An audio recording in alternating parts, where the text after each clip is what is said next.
தமிழ் சொந்தங்களுக்கு அன்பு வணக்கம்.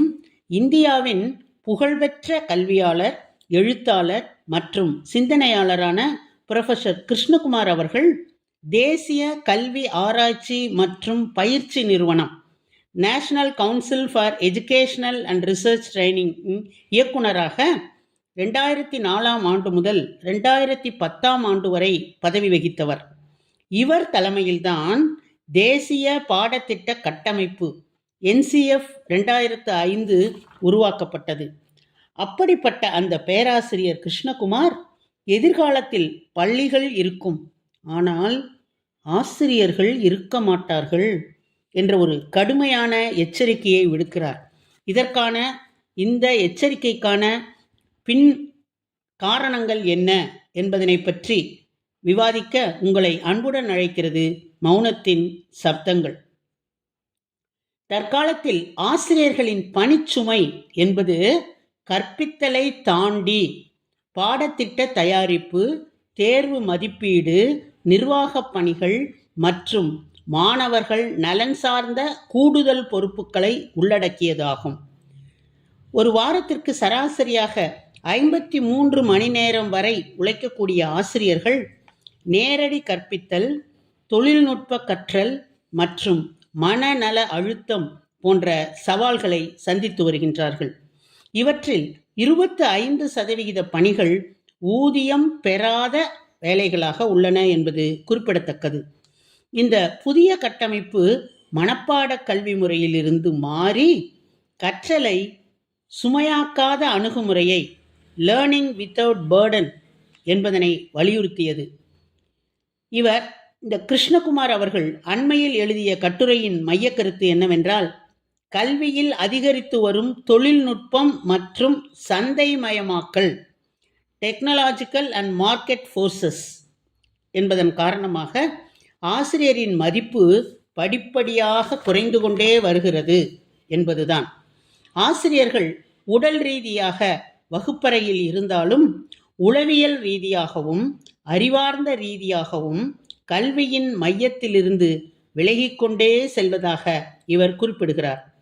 ஆசிரியர்கள் கற்பிப்பதை விட அரசாங்கத்தின் திட்டங்கள், நிர்வாகப் பணிகள், தேர்வு தொடர்பான ஆவண வேலைகளில் அதிக நேரம் செலவிட வேண்டிய கட்டாயத்திற்கு தள்ளப்படுகிறார்கள்.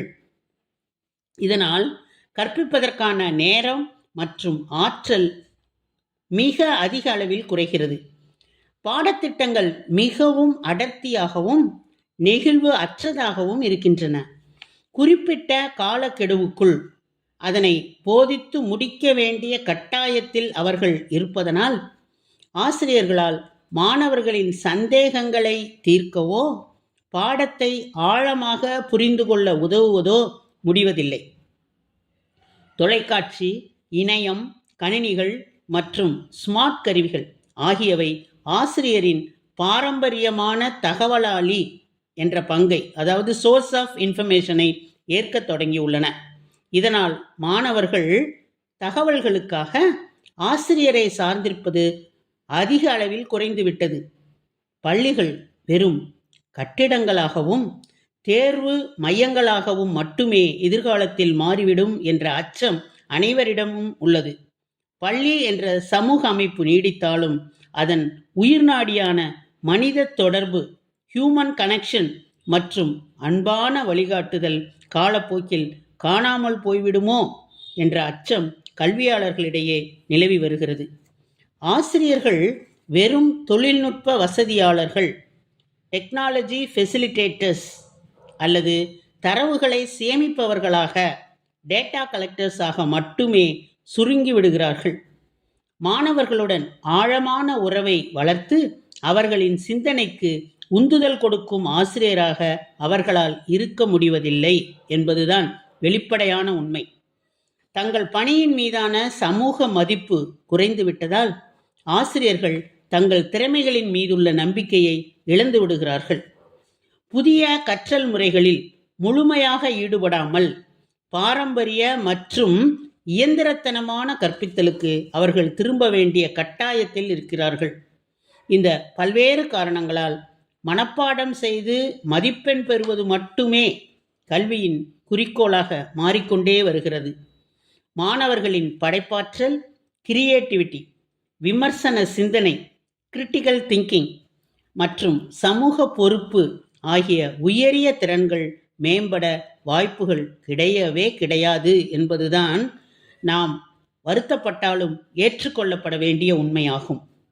மாணவர்களிடையே மனிதநேயம், ஒழுக்கம் மற்றும் சமூக உணர்வு போன்ற அடிப்படை பண்புகளை வளர்ப்பதில் ஆசிரியர் காட்டும் அக்கறை குறைந்து கொண்டே செல்கிறது. ஆசிரியரின் பங்கு இயந்திரங்களால் மாற்றப்பட முடியாதது என்பதை அனைவரும் உணர வேண்டும். மனித தொடர்பு உணர்ச்சி பூர்வமாக ஆதரவு மற்றும் நெறிமுறை வழிகாட்டுதல் ஆகியவை பள்ளிகளில் மீண்டும் நிலைநாட்டப்பட்டால் மட்டுமே கல்வி ஒரு முழுமையான அனுபவமாக இருக்கும் என்பதே இவருடைய கட்டுரையின் சாராம்சமாகும். பாரம்பரிய சமுதாயத்தில் ஆசிரியர்களின் சேவை இறைத்தொண்டாக கருதப்பட்டது. குருகுல கல்வி முறையும் குரு சிஷ்ய மரபும் ஆசிரியர்களுக்கு இருந்த அந்தஸ்தை உயர்த்தி காட்டின. கல்வி பொறுப்பை அரசு ஏற்றுக்கொண்டதும் காலப்போக்கில் ஆசிரியரின் சேவை தன் மதிப்பை இழக்கத் தொடங்கியது. கல்விசாரா பணிகள் பலவும் ஆசிரியர்கள் செய்து முடிக்க வேண்டிய நிலையில் இருக்கிறார்கள். எமிஸ் பணிகள், வாக்காளர் ஐடியையும் ஆதார் எண்ணையும் இணைக்க வேண்டிய பணி ஆசிரியர்களே செய்ய வேண்டியுள்ளது.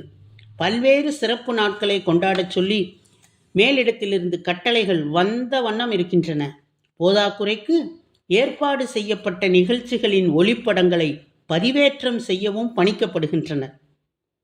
பதிவேடுகள் பராமரிக்கும் பணி கற்பித்தலை காட்டிலும் கூடுதல் முக்கியத்துவம் வாய்ந்ததாக மாறிவிட்டது. வகுப்பறையில் மாணவர்கள் வெளிப்படுத்தக்கூடிய கட்டுக்கடங்காத கோபம், சட்டாம்பிள்ளைத்தனம், வன்முறை முதலானவற்றை கண்டு ஆசிரியர்கள் செய்வது அறியாமல் திகைத்து நிற்கின்றனர். மாணவர் சேர்க்கை, வருகப்பதிவு, உதவித்தொகை விநியோகம், பயிற்சிகள், மதிய உணவு, விலையில்லா பொருட்கள் ஆகியவை மிகப்பெரிய சுமைகளாகவும் கற்றல் கற்பித்தல் நேரத்தை குறைப்பனவாகவும் உள்ளன. மன அழுத்தத்திற்கு ஆளாகும் பல ஆசிரியர்கள் தங்கள் வேலையை விட்டு வெளியேறி வேறு ஏதேனும் தொழில் செய்ய முற்படும் ஒரு அவல நிலை தற்போது அரங்கேறி கொண்டிருக்கிறது. அந்த வரிசையில் சீனாவின் ஷான்டாங் மாகாணத்தில் உள்ள ஹைஸ் நகரைச் சேர்ந்த 29 வயது பெண்மணி லிசா லியூ என்பவர் ஆசிரியராக வேலை பார்த்து வந்தார். இவர் தனது பணியில் இருந்த மன அழுத்தத்தினால் மிகவும் சோர்வடைந்த காரணத்தால் 2023ஆம் ஆண்டு தனது ஆசிரியர் பணியை துறந்துவிட்டார். பின்னர் அவர் ஐரோப்பிய சந்தையில் சவப்பெட்டி விற்பனை தொழிலில் ஈடுபட்டார். லிசா பணிபுரியும் இந்த தொழிற்சாலை ஆண்டுக்கு கிட்டத்தட்ட 40 மில்லியன் யுவான், அதாவது $6 மில்லியன் வருவாய் ஈட்டுகிறது. இது இந்திய மதிப்பில் சுமார் ரூபாய் 54 கோடியாகும்.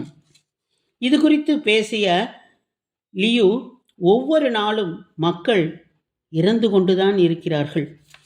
பனிக்குடம் பிறந்து இந்த உலகில் பிறக்கும் ஒவ்வொருவரும் மண்குடம் உடைத்து விண்ணுலகத்திற்கு செல்ல வேண்டிய நிலைதான் யதார்த்தம். ஆகவே அனைவருக்கும் இறுதியில் ஒரு சவப்பெட்டி கண்டிப்பாக தேவைப்படும் என்கிறார்.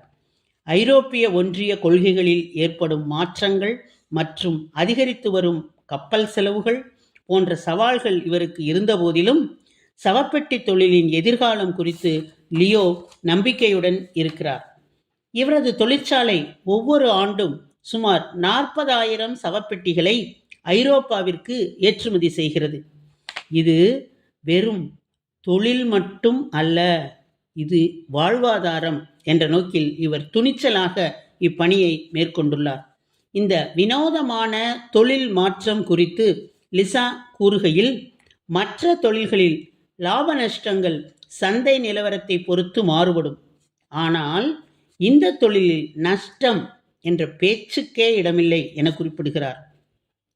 வேலைப்பளு மிகுந்த கௌரவமான ஆசிரியர் பணியை விட மன நிறைவும் அதிக வருமானமும் தரும் இந்த தொழில் எனக்கு சிறந்ததாக இருக்கிறது என்று மகிழ்ச்சியுடன் தெரிவிக்கிறார் இவர். ஆசீர்வதிக்கப்பட்டவர்களுக்குத்தான் ஆசிரியர் பணி கிடைக்கும் என்று கூறப்படும் அளவிற்கு புனிதத்தன்மை வாய்ந்ததுதான் இத்தொழில்.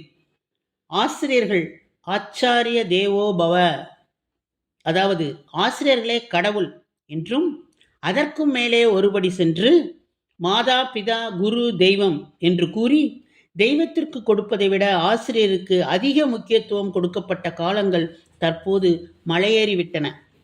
கல்விக்கூடங்களில் கட்டுப்பாடின்மை, மாணவர்களிடையே கீழ்ப்படிதலின்மை, அதிகாரிகளிடையே நிர்வாகத் திறமையின்மை, அரசிடம் திறம்பட ஆளும் திடமின்மை, பெற்றோர்களின் கண்காணிக்கும் கண்ணியமின்மை ஆகியவையே ஆசிரியர் மாணவர்களுக்கு இடையே உள்ள தூய்மையான தெய்வீகமான அந்த உறவுக்கு குந்தகம் விளைவிக்கும் காரணிகளாக அமைந்திருக்கின்றன. இதே நிலை நீடித்தால் இன்னும் எத்தனை ஆசிரியர்கள் சவப்பெட்டி தொழிலில் ஈடுபட காத்திருக்கிறார்களோ என்ற மன வருத்தத்துடன் உங்களிடமிருந்து விடைபெறுவது உங்களுடைய அன்பு தோழி கீதா.